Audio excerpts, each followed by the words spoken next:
Hello बच्चों, देखो हमारे पास बच्चों एक कंपाउंड गिवन है ए, जिसका हमारे पास मॉलिक्यूलर फॉर्मूला है C3H6Cl2। बच्चों इसकी रिएक्शन हम कराते हैं रेड फॉस्फोरस विद HI से। बच्चों जैसे हमें पता है रेड फॉस्फोरस विद HI एक स्ट्रॉन्ग रिड्यूसिंग एजेंट है, सारे ग्रुप्स को रिड्यूस कर देता है और रिड्यूस करने के बाद हमारे पास बनता है बच्चों प्रोपेन। ठीक है, तो इस रिएक्शन से ये पता लगता है कि जो 3 कार्बन है ये स्ट्रेट चेन में प्रेजेंट है, ये बात हमें कंफर्म होती है। अब देखो बच्चों, आगे क्वेश्चन कहता है कि जो कंपाउंड ए है इस ठीक है, इसका हम क्या कराते हैं, हाइड्रोलिसिस कराते हैं एल्कलाइन, ठीक है, एल्कली से। एल्कली का मतलब बच्चों बेस। बच्चों क्या होता है, देखो अगर हमारे पास एल्काइल हैलाइड है और उसकी रिएक्शन अगर हम NaOH से कराते हैं एक्वस, तो बच्चों यहाँ पर हमारे पास होता है न्यूक्लियोफिलिक सब्स्टिट्यूशन और एल्कोहल का फॉर्मेशन हो जाता है।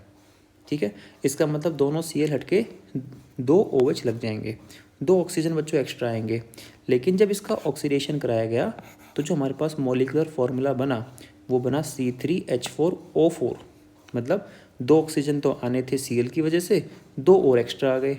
इसका मतलब बच्चों ये हुआ कि जब हमने इसका ऑक्सीडेशन कराया, बच्चों जो 1 डिग्री अल्कोहल होता है जब उसका ऑक्सीडेशन कराते हैं तो वो कन्वर्ट किस में हो जाता है, एसिड में, जबकि 2 डिग्री अल्कोहल बच्चों कन्वर्ट किस में होता है, कीटोन में।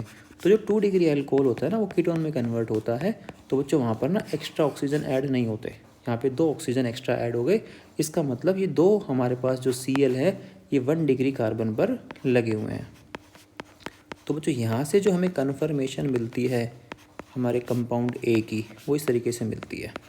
तो बच्चों ए हमारे पास हो गया, टर्मिनल पोजीशन पे हमारा क्या प्रेजेंट है, Cl प्रेजेंट है।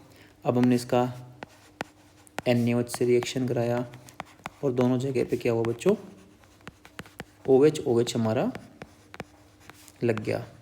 अब हमने इसका ऑक्सीडेशन कराया, तो बच्चों ऑक्सीडेशन करवाने से हमें क्या मिल गया, एसिड बन गया। तो बच्चों ये हमारे पास जो 1,3 डाई एसिड बना ये हमारे पास हो गया कंपाउंड बी। अब बच्चों तो क्या कहता है कि जो हमारे पास कंपाउंड है 1,3 डाई एसिड, इसको हमने हीट किया। बच्चों हीट करने पर यहाँ से CO2 का रिमूवल हो जाएगा और यहाँ पर हमारे पास कंपाउंड बन जाएगा C। ठीक है, अब कह रहा है बच्चों देखो both B and C give effervescence with NaCO3। बच्चों बिल्कुल ठीक बात है, क्योंकि C जो हमारे पास है उसमें भी एसिड ग्रुप है और जो B हमारे पास था उसमें भी एसिड ग्रुप प्रेजेंट था। अब देखो बच्चों क्या कहता है, जो हमारे पास कंपाउंड B है इस B कंपाउंड की रिएक्शन कराई जाती है ethyl alcohol in the presence of H+। बच्चों एसिड हमारे पास है, इथाइल अल्कोहल से रिएक्शन कराते हैं एसिडिक मीडियम से, प्रोसेस का नाम होगा एस्ट्रिफिकेशन। ठीक है बच्चों, तो यहाँ पे हमारा एस्टर का फॉर्मेशन हो जाएगा इस तरीके से, ये बच्चों। ठीक है, ये जो हमारे पास एस्टर बना दोनों साइड से बनेगा, क्योंकि हमारा देखो मॉलिक्यूलर फॉर्मूला क्या है, C7H12O4 है। ठीक है, तो ये जो हमारे पास एस्टर है बच्चों ये हमारा बन गया D। ठीक है, तो इस तरीके से हमने अपना D कंपाउंड बना लिया है। ठीक है बच्चों, अब देखो अब जो क्वेश्चन है वो कहता है कि जो D कंपाउंड है उसकी रिएक्शन कराई जाती है किसके साथ में, बेंज एल्डिहाइड के साथ में। तो बच्चों हम क्या करते हैं, बाकी को रब कर देते हैं और हम इस D कंपाउंड से हम यहाँ पे रिएक्शन कराएंगे आगे। ठीक है, मुझे देखो D कंपाउंड हमारे पास क्या है, एस्टर है, OET C double bond O CH2 C double bond O OET। बच्चों इसकी रिएक्शन कराई जाती है बेंजल्डिहाइड के साथ में। ये देखो पहली जो रिएक्शन हमारे पास है बच्चों वहाँ पे हमने कराया पिरिडीन विद हीटिंग, मतलब बच्चों हमने बेस ऐड कर दिया है ना और उसको हीट कर दिया, मतलब यहाँ पे हम बेस की प्रेजेंस में हम कराएंगे बच्चों एल्डोल कंडेंसेशन। तो बच्चों यहाँ से 2 हाइड्रोजन निकल जाएंगे, यहाँ से एक ऑक्सीजन निकल जाएगा, दोनों को ऐड कर दे तो इस तरीके से हमारे पास हमारा कंपाउंड बन जाएगा। ये देखो तो बच्चों रिमूवल किसका हो गया, वाटर का रिमूवल हो जाता है, जैसा हमें पता है एल्डोल कंडेंसेशन के अंदर।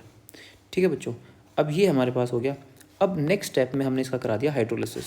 बच्चों जब हाइड्रोलिसिस कराएंगे तो क्या होगा, जो एस्टर है ना वो हाइड्रोलाइज होके वापस से एसिड में कन्वर्ट हो जाएगा। ये देखो, ठीक है, इस तरीके से। अब जो थर्ड स्टेप में हमने क्या करा दी, इसकी हीटिंग करा दी, ठीक है। अब जब इसको हीट करेंगे तो बच्चों वापस से क्या होगा, CO2 का रिमूवल हो जाएगा, -CO2, इसको हम जोड़ देंगे तो बच्चों C double bond OH, C पे लग गया H, double bond carbon hydrogen, और ये हमारे पास होगी फिनाइल रिंग, ठीक है बच्चों। तो हमारे पास प्रोडक्ट बन गया E। क्वेश्चन पूछा है the molecular mass of the major product E is. तो बच्चों जो हमारे पास जो प्रोडक्ट बना है हमें क्या बताना है, इसका मोलिकुलर वेट बताना है। तो बच्चों हमें पता है मोलिकुलर वेट हम कैसे निकालेंगे, जितने भी एटम्स हैं उन सब का मास हम ऐड कर देंगे तो हमारा मोलिकुलर वेट आ जाएगा।